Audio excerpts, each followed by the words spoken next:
Hello everyone. Today's topic is why there are people who seems like benevolent people who suffer a lot. It's because they do not know the truth of life. Because there are universal laws exist. If we pick on that, it becomes easier for us to live on earth.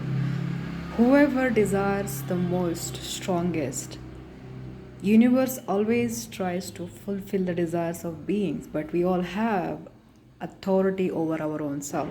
Means on earth, free will matters. Universe always provides, and it is not about sacrificing. It is never about sacrificing. These people who think, they compromise, they sacrifice a lot, and they give up their thing, and they feel suffocated, and they're mildly spoken, they're not too forceful, they're not aggressive, they're easy to manipulate, they're easy to trick, they're easy and kind. Kind people who would take a lot of things and they will still say it's okay. And they seems to suffer a lot. It's because their inability to be decisive, because they think it's rude, they think it's ego, they think it's not good to be that way. They were systematically indoctrined to be that docile kind of a person. Universe is something that hands over things to people who genuinely desires for it. There is a saying, no, whole universe comes together for certain things if we desire. This is exactly why people's wish get fulfilled. So people's understanding of what right, wrong, it is completely different than what actually happens in a spirit realm. So no, then how do we decide what is wrong or right? When we are able to communicate with the divine, when we receive that intuition from the divine, we definitely would know from within what is right and what is wrong for us. The way it's important to be kinder to others, it's very, very, very important that we be very kind and gentle and accepting of our own self. It's very essential. It is means imagine, I'll just give an example. If there's a parent who ignores one child, and always speaks negative, always criticize, always pressurize, always speak negative things, and doesn't respect and pamper another child, speak always nice, say you're beautiful, you're such a good thing, you're such this, you're that, and fulfill all the desires and give importance, give respect, and it doesn't listen to the first child at all. The second child always been listened, give important. So how that child would feel? This is exactly how the universe feels when somebody disrespect themselves by allowing others to disrespect them, by taking less, by letting others to walk over them, by abandoning themselves. People show to the universe that that is how they want to be treated. So universe gives a chance to experience life with a free will. Well, divine do intervene to protect our interest and life and such, but because of the free will and lots of universal laws, it's our responsibility to have a desire and to stick to it and to cut out that ego, release the trauma, and stick to the desire that we have and be completely detached. How it is going to happen, we don't want to know, because divine does it. I don't know. It's happening. That's how it is. It's simple. But there are a lot of things can be done. If somebody wants these things to happen in a particular time, they have to manifest it. There are a lot of videos that you can check it out, how to manifest and certain things. Our energy is very precious. That is why it's very important to be focused. Very important to be focused. Imagine if you take a bunch of hair and if you started to do certain things, how that will be. And imagine take a hammer and you started to do something. It is really forceful. The hammer is really forceful, isn't it? That is how our focus works. Our energy works as an electromagnetic. No, our body is like an electromagnetic system, just like Earth. It repels all the anomalies that comes from sun, so it protects itself, the Earth. The similar way, our body also made up of things, that is, energetically speaking, it attracts, repel things based on what we think, we speak, our words, our behavior, our acceptance, our rejection to life. So it's very important to be kind to self, be gentle to self, and not to give up what's actually ours. There are a lot of things who think that it's okay, it's okay, it's okay, it's okay.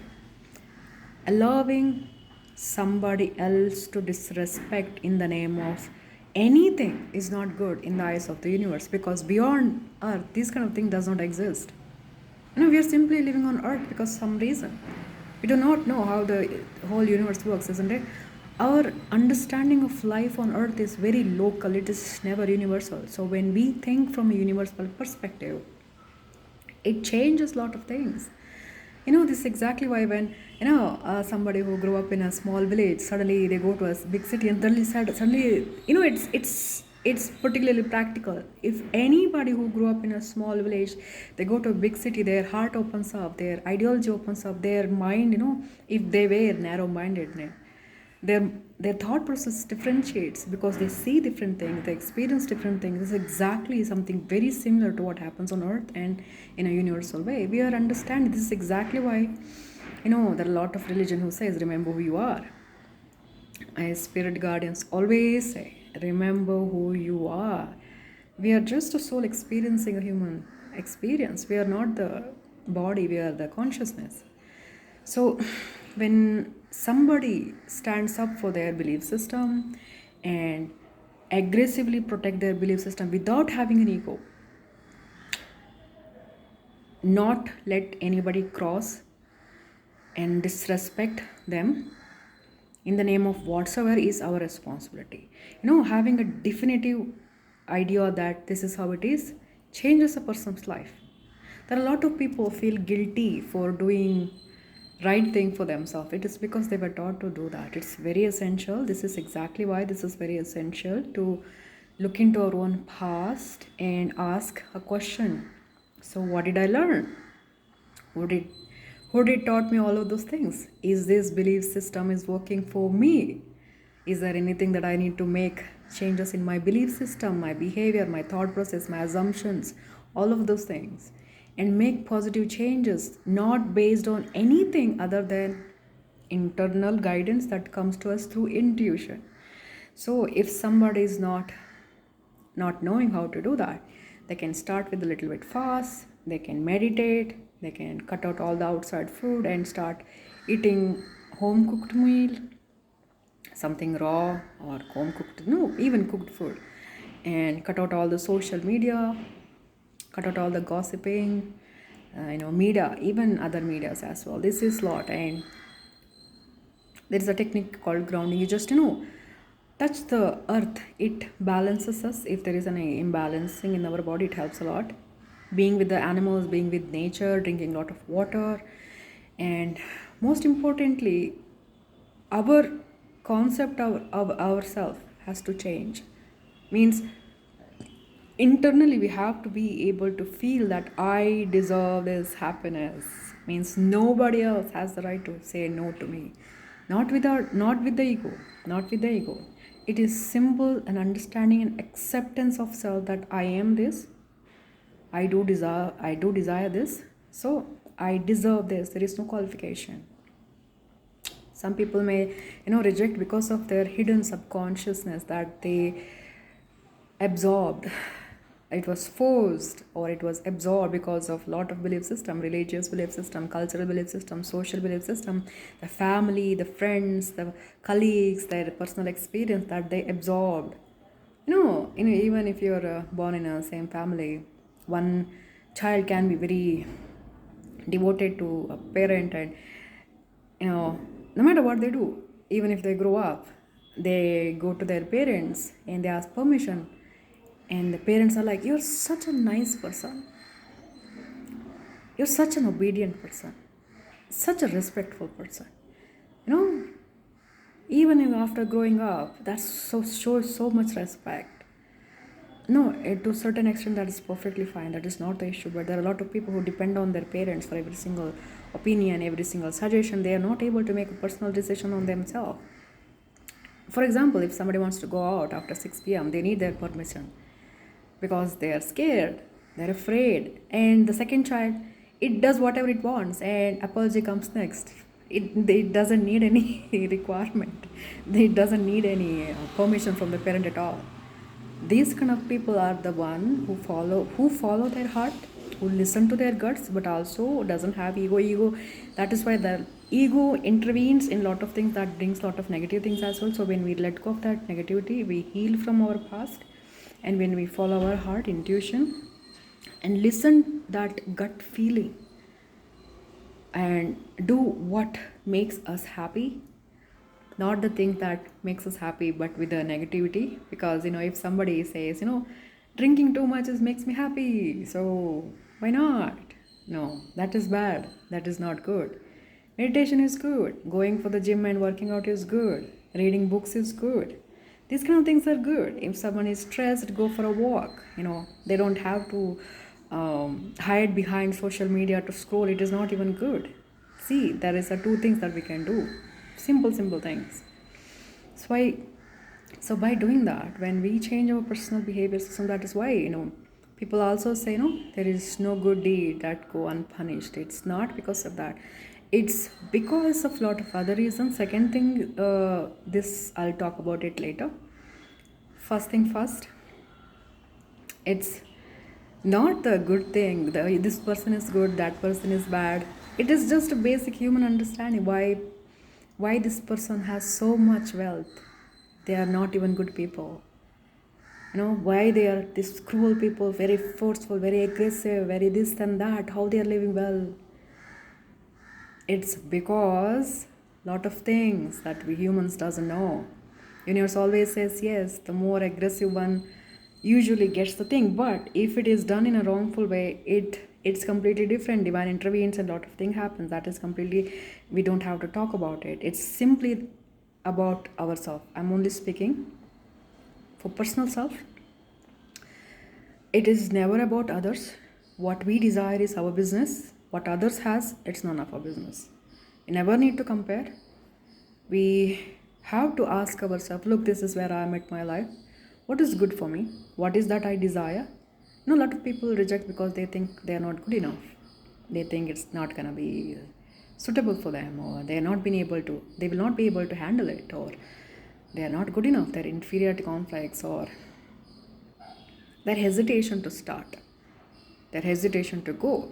For example, if somebody has a crush on somebody and they hesitate a lot, why? Because of the fear of rejection. Then if they go and directly ask it, then if they reject, then what happens? That's the end of it. Move ahead. Why? Because they're scared of rejection, they are scared of getting hurt. By doing that, they might actually lose the chance to actually confess to that person. Isn't it? That is how life's supposed to be. Waiting, thinking about these kind of things is two different things. Sometimes you cannot do immediately. Sometimes it's very important to be patient and do a lot of things. But it's sometimes when opportunity comes, it's our responsibility to just, without any hesitation and going for it, following our heart. Because I would say everybody would have this experience when they felt like they were nudged from within. Do this, say this, do that. But they didn't. And they lost that opportunity, or a person, or an experience, or something even just simple as an ice cream. They wanted to, something simple as like that. They're like, gone. Okay, they might actually, for example, if somebody is in a bus and they really was craving for an ice cream, and their next step is coming, after that their stop comes. So just one stop before their stop, they see a proper ice cream vehicle going, and they know in their area there is no other ice cream shops are there. If somebody really wants that, they would immediately get down in that previous stop, and they would grab the ice cream. Either they go back home, walk, or take a bus or vehicle, whatever it is. So their heart says means they have to drop every single fear, doubt, confusion, and questions that comes to their mind, and then they go ahead. When somebody does that without that ego, without fear, doubt, confusion, questions in mind, what if it meets us? Universe supports. So if somebody hesitates, bus starts to go ahead and Bus is not going to stop in the middle. They have to go and stand and get down in their own stop. If they really want ice cream again, they have to walk back to this shop or this stop. And you never know what that ice cream cart went, whether it's still there or not there. It's too much possibilities are there. So when that opportunity is there, without hesitation, without questioning, without wanting, because universe always rewards people who are fearless. So it is never about right or wrong. This is never about right or wrong. Yes, there are a lot of things affects that we cannot openly discuss, because only one who has the right to judge is divine, and divine doesn't judge us. They simply put things in a place to understand that this is how you behaved and it was good for you or it was not good for you. You brought such joy to these people, it was really good, or your behavior brought this kind of things to other people. That is the only thing that probably will do. This is my understanding that there are a lot of NDs, near death experience, that you can even check online. They always say the same thing. Divine doesn't judge us. And my personal experience also same thing. Divine doesn't judge us. They always say, be gentle to yourself, be kind to yourself. If there is a cup of coffee in your hand and it just slips out, instead of getting angry, upset, we should be in a place of saying it's okay. If a child does the same thing, if a parent would want somebody else to be kind to their child, if the child throws that cup of coffee by accidentally or even purposely, isn't it? How that child would feel? It will feel terrible. So how can we do that to ourselves? So this is our responsibility, to be in a place where we can say it's okay, fine, it's wonderful. And universe is like, yes, this person is being kind to themselves, and it gives more importance to these kind of things. When we are hard on ourselves, universe also tries to do the same thing, thinking that this is what we like. This is exactly why being good, being bad is completely different. Being right or wrong is also completely different in a spirit realm. So this has nothing to do, a little bit of it, yes, but not completely, has to do with what people receive in their life. It is purely because of their desire, their ability to hold on. Sometimes we have to be completely detached and let go and let that manifest it. It's like using a bow and arrow. If you want your arrow to hit the bullseye, you need to let go of that. You cannot keep it in the bow, isn't it? That's how it is sometimes. So this is exactly why having a contemplation, what is right, what is wrong, what is good for me, what is not good for me, does not come from anything outside. It has to come from the divine. Then our life becomes better, our life changes. And that is exactly why people who are deemed to be good people, who are deemed to be bad people, this is right or that is wrong, in the eyes of the human, is not that much valid in the eyes of the divine. Not every single time. Kindness is always good. One thing I must say along with this, divine always says love is the language of the divine and the universe. So every decision that we make, every move that we make, it's better if that is filled with love towards ourselves and towards others as well. So if you love somebody else and reject yourself, then how that's going to be love? So this is where people miss a lot. Well, I used to be one of them before I knew all of those things. So it's very essential to be kind to ourselves as well. And this is how things can work for us, and changing our perception about life, our thoughts, and then keep doing what we do. Hard work is not needed sometimes. It's just a earth ideology. Universe always provides if we just believe, if we manifest things. We need to be able to manifest. In order to strongly manifest, we need to gather that energy within ourselves. That's all.